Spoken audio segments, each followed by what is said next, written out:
Dears, welcome back to Xylem ലേണിംഗിന്റെ പുതിയൊരു ക്ലാസ്സിലേക്ക്, ശ്രുതി ടീച്ചറിന്റെ മലയാളം ക്ലാസ്സിലേക്ക് എല്ലാവർക്കും സ്വാഗതം. ഇന്ന് ടീച്ചർ വളരെ വ്യത്യസ്തമായ ഒരു കാര്യം നിങ്ങൾക്ക് പറഞ്ഞു തരാം. എന്താന്നല്ലേ? പ്രസംഗം തയ്യാറാക്കാം. പ്രസംഗം വ്യത്യസ്ത അങ്ങനെ ചിന്തിക്കുന്നുണ്ടാവൂല്ലേ എന്റെ മക്കളെ? പക്ഷേ മക്കളെ, ഓരോ പ്രസംഗം എഴുതുമ്പോഴും വിഷയം ഏതും ആയിക്കൊള്ളട്ടെ, അതിന് കൃത്യമായിട്ടുള്ള ഒരു ഘടന നമ്മൾ പാലിക്കേണ്ടതുണ്ട് അല്ലേ? പ്രസംഗം എഴുതുക എന്നതിലപ്പുറം നമ്മൾ പറയാൻ വേണ്ടിയിട്ടാണ്. അപ്പൊ ആ ഒരു പ്രസംഗം വായിക്കുന്ന സമയത്ത് അത് പറയുന്ന ആ ഒരു ഫീല് നമുക്ക് കിട്ടണം. അത്തരത്തിലുള്ള ഭാഷയും ഘടനയൊക്കെ ആയിരിക്കണം നമ്മൾ പ്രസംഗത്തിന് ഉപയോഗിക്കേണ്ടത്. തണ്ണീർമത്തൻ ദിനങ്ങൾ എല്ലാവരും കണ്ടിരുന്നല്ലോ അല്ലെ?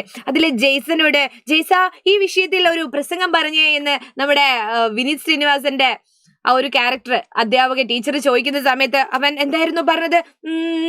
മലയാളം ഒരു ഭാഷയാണ് അല്ലെ? അപ്പൊ കുട്ടികളെല്ലാം കളിയാക്കി ചിരിക്കുന്നുണ്ടായിരുന്നു. അപ്പോ നിങ്ങൾ എന്ത് പറഞ്ഞാലും കളിയാക്കി ചിരിക്കാനൊന്നും ക്ലാസ്സിൽ നിന്ന് ആരും വരുമൊന്നുമില്ല. ഇത് അതിലൊരു കോമഡി ആയിട്ട് ഉപയോഗിച്ചതാണ് അല്ലെ? നിങ്ങൾക്ക് എല്ലാവർക്കും അറിയാം. എങ്കിലും നല്ല രസം ഉണ്ടായിരുന്നു അത്. അപ്പോൾ ഇത് പ്രസംഗം എന്ന് പറഞ്ഞപ്പോൾ ടീച്ചർ അത് യാദൃശികമായിട്ട് ഉൾപ്പെടുത്തിയതാണ്. അപ്പൊ ടീച്ചർ ഇന്ന് പറയുന്നത് വിഷയം ഏതും ആയിക്കോട്ടെ, പക്ഷെ ഇന്ന് ടീച്ചർ ഉദാഹരണമായിട്ടൊരു വിഷയം എടുത്തിട്ടുണ്ട്. ഒന്നുമില്ല, നിങ്ങൾക്ക് എല്ലാവർക്കും അറിയാം, നമ്മുടെ നവോത്ഥാന നായകൻ ശ്രീനാരായണ ഗുരു, അദ്ദേഹത്തിന്റെ കുറെ പ്രവർത്തനങ്ങൾ അല്ലേ? അപ്പോൾ ശ്രീനാരായണ ഗുരുവിനെ കുറിച്ചാണ് ഒരു പ്രസംഗം എഴുതാൻ വന്നത്.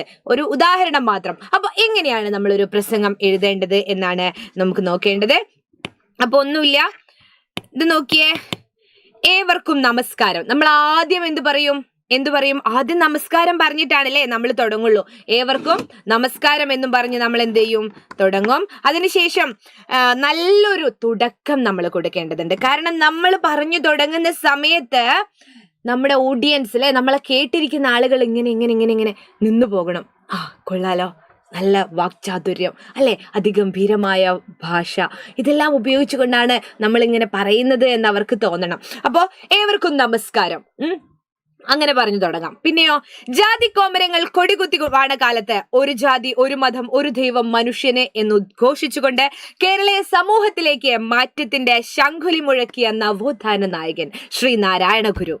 മാടനാശാന്റെയും കുട്ടിയമ്മയുടെയും മകനായി ചെമ്പഴത്തിയിൽ ജനിച്ച നാരായണൻ കേരളത്തിൽ നിലനിന്നിരുന്ന സവർണ മേൽക്കോയ്മയ്ക്കും തൊട്ടുകൂടായ്മയ്ക്കും സാമൂഹ്യ തിന്മകൾക്കുമെതിരെ പോരാടി സമൂഹത്തെയാകെ പുതിയ വെളിച്ചത്തിലേക്ക് നയിച്ചു.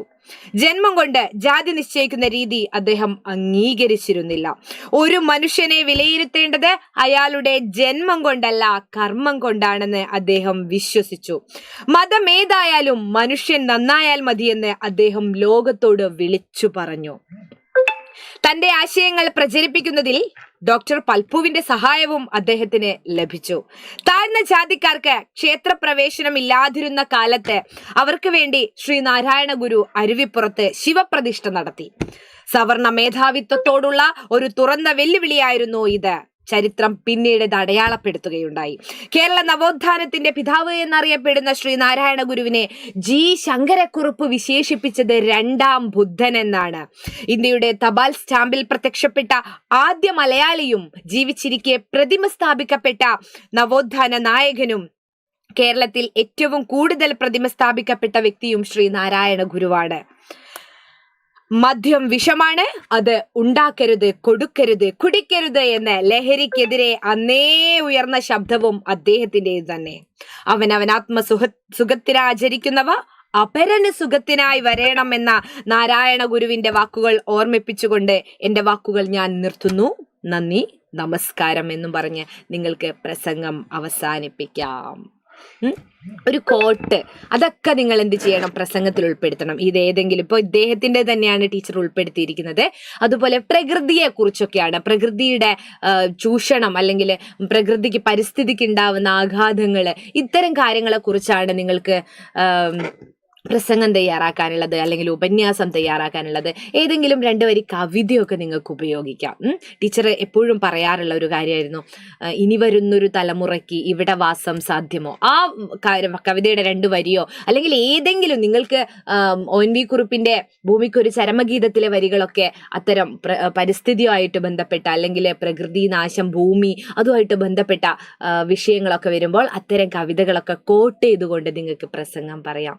അതിന് നല്ലൊരു അഭിസംബോധനയിൽ തുടങ്ങാം, നല്ലൊരു തുടക്കം, പിന്നെ കാര്യങ്ങൾ വൃത്തിയിൽ പറയാ, അവസാനം ഒരു ഉപസംഹാരം പോലെ ഒരു നിർത്തുന്നത് നമ്മളില്ലേ എൻഡിങ് എന്ന് പറയില്ലേ.